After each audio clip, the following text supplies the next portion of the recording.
সরকারি নির্দেশিকাকে মান্যতা দিয়ে গরু কোরবানি থেকে পুরোপুরি বিরত থাকবেন বলে ঘোষণা দিয়েছেন বারাসাত ২ নম্বর ব্লকের বিভিন্ন মসজিদের ইমামরা। বুধবার ঈদ নিয়ে আয়োজিত শান্তি বৈঠকে এই ঘোষণা দেন তারা। পাশাপাশি গরুকে জাতীয় পশু এবং গরুর মাংস বিক্রি পুরোপুরি বন্ধ করারও দাবি জানিয়েছেন তারা। চলতি মাসের ২৮ তারিখে দেশব্যাপী ঈদুল আজহা বা কোরবানির ঈদ উৎসব পালিত হবে। এই উৎসবে মুসলিমরা সাধারণত গরু কোরবানি করেন, কিন্তু রাজ্যে বিজেপি সরকার ক্ষমতায় আসার পর ১৯৫০ সালের একটি আইন লাগু করেছেন। সেই আইন অনুযায়ী ১৪ বছর বয়সের কম কোনো গরু জবাই করা যাবে না। সরকারের এই নির্দেশিকা বিষয়ে সাধারণ মানুষকে সচেতন করতে এবং এই উৎসবে যাতে কোনো রকম শান্তি বিঘ্নিত না হয় তার জন্য শাসন থানার পার্শ্বস্থ স্বস্তি ভিলেজে শাসন থানার পুলিশের উদ্যোগে শান্তি বৈঠক অনুষ্ঠিত হয়।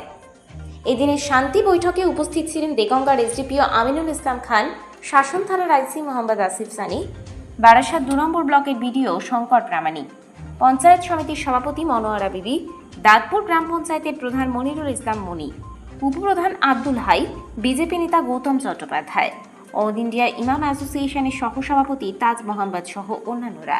এদিন পুলিশের পক্ষ থেকে সরকারের নির্দেশিকা কি আছে তা ইমামদের হাতে তুলে দেওয়া হয়। কিভাবে এবং কী ধরনের গরু কোরবানি করা যাবে সেই নির্দেশিকা ইমামদের সামনে তুলে ধরেন দেগঙ্গার SDPO Aminul Islam Khan. All India ইমাম অ্যাসোসিয়েশনের সহসভাপতি তাজ মোহাম্মদ বলেন, আমাদের সকলকে আইনকে মান্যতা দিতে হবে। সরকারের নির্দেশিকা মেনেই আমরা কাজ করব। গরু কোরবানি করতেই হবে তেমন নির্দেশ ইসলামে নেই, তাই শুধু এবছরের জন্য নয়, আমরা এখন থেকে গরু কোরবানি থেকে বিরত থাকব। বিজেপি নেতা গৌতম চট্টোপাধ্যায় বলেন, কোরবানি বন্ধ করার কথা বলেনি সরকার, কিছু নির্দেশিকা মেনে ঈদে গরু কোরবানি করা যাবে। এ বিষয়ে মুসলিম সম্প্রদায়কে ভুল বোঝানো হচ্ছে বলে তিনি অভিযোগ করেন। আমরা স্বাগত জানাচ্ছি তাদের এই সিদ্ধান্তকে। আপনাদের সকলের সামনে এখানে ওপেন প্ল্যাটফর্মে মিটিং হয়েছে। মাননীয় এসডিপিও ছিলেন, মাননীয় আইসি ছিলেন, তৃণমূল কংগ্রেসের নেতা আছেন আমার পাশে দাঁড়িয়ে, মাননীয় মনিদা, আব্দুল হাইদা, আমি বিজেপির তরফ থেকে আমি ছিলাম, তো রাজনৈতিক প্রতিনিধিও ছিলেন, অফিসাররাও ছিলেন, আর সমস্ত মসজিদের ইমামরা ছিলেন। তো সকলে বসে একটা আলাপ আলোচনার মধ্যে দিয়ে মাননীয় ইমামদের তরফ থেকেই ঘোষণা করা হয়েছে আমরা কুরবানি করব, নামাজ আদায় করব, কিন্তু গরু কুরবানিটা করব না। তাদের এই সিদ্ধান্তকে আমরা স্বাগত জানাচ্ছি। তাদের জন্য একটা গাইডলাইন আমি বলেছি, একটা অত্যন্ত সমস্যা যেটা এখানে প্রশ্নের মধ্যে দিয়ে উঠে এসছে, যে যারা প্রতি বছর গরু কুরবানি করেন তারা জানতেন এবছরেও হবে, তো তারা অনেকটা টাকা খরচা করে গরু কিনে ফেলেছিলেন। তো এখন যখন সিদ্ধান্ত হয়েছে গরু কুরবানি হবে না, তো তখন তাদের ওই টাকাটা তারা ভাবছেন তাহলে এত টাকা খরচা করলাম কেন, তো টাকাটা ইনভেস্ট হয়ে গেছে, তো এখন তারা কি করবেন এটা নিয়ে তাদের মধ্যে একটা সমস্যা দেখা দিচ্ছে। তো আমি বলেছি যে আপনারা একটা লিস্ট করুন, আপনারা কতজন এরকম গরু কিনে ফেলেছিলেন কোরবানি করবার জন্যে, এবং কত টাকা দিয়ে কিনেছিলেন তার একটা লিস্ট তৈরি করে মাননীয় থানার আইসি যে আছেন তার কাছে জমা দিন। আমাদের পরিচিত বিভিন্ন স্বেচ্ছাসেবী সংগঠন আছে, বিভিন্ন ট্রাস্ট আছে যারা গোশালা চালায়, যে গরু আর দুধ দিতে পারে না, খোঁড়া ল্যাংড়া যাকে দিয়ে আর কিছু হয় না, এরকম গরুদেরকে নিয়ে গিয়ে আমাদের যে সব বড় বড় গোশালা আছে সেই গোশালা তাদেরকে নিয়ে নেয়, যতদিন সে বেঁচে থাকে তাদেরকে খাওয়া পড়া সব কিছু সেই গোশালা থেকেই চলে, এবং এর জন্যে বড় বড় সোসাইটি থেকে ডোনেশন দেওয়া হয়। তো সেই রকম কিছু ট্রাস্টের সাথে, সংস্থার সাথে আমার তো সম্পর্ক আছে, পরিচয় আছে, আমি তাদের সাথে কথা বলছি।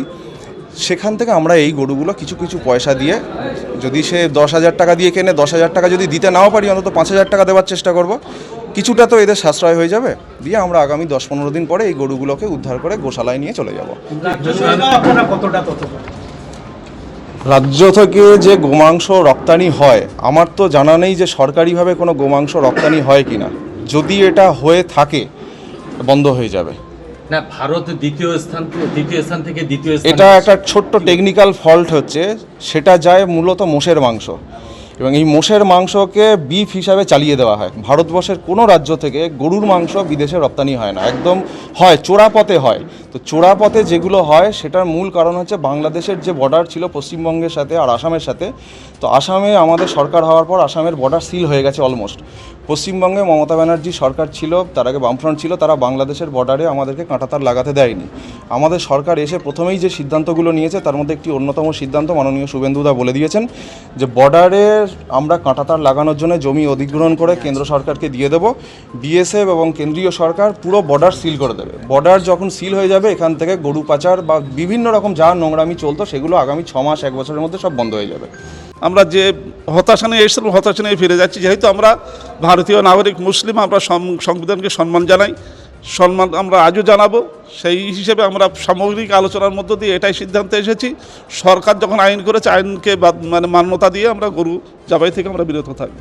হতাশা বলছেন, হতাশাটা কি? হতাশা আজকে আমরা যে একটা আমরা গৌতম দাকে বিজেপির যে নেতা এসেছিল আমি জিজ্ঞাসা করলাম এক্ষুনি, যে একটা পরিকাঠামো তৈরি না করে আমাদের উপর যে একটা আইন চাপিয়ে দেওয়া হলো, যে বিভিন্ন ইনস্ট্রাকশন দিয়েছে, সেটা কিন্তু বর্তমান আমাদের প্রেক্ষাপটে সেটা মানে প্রস্তুত নেই।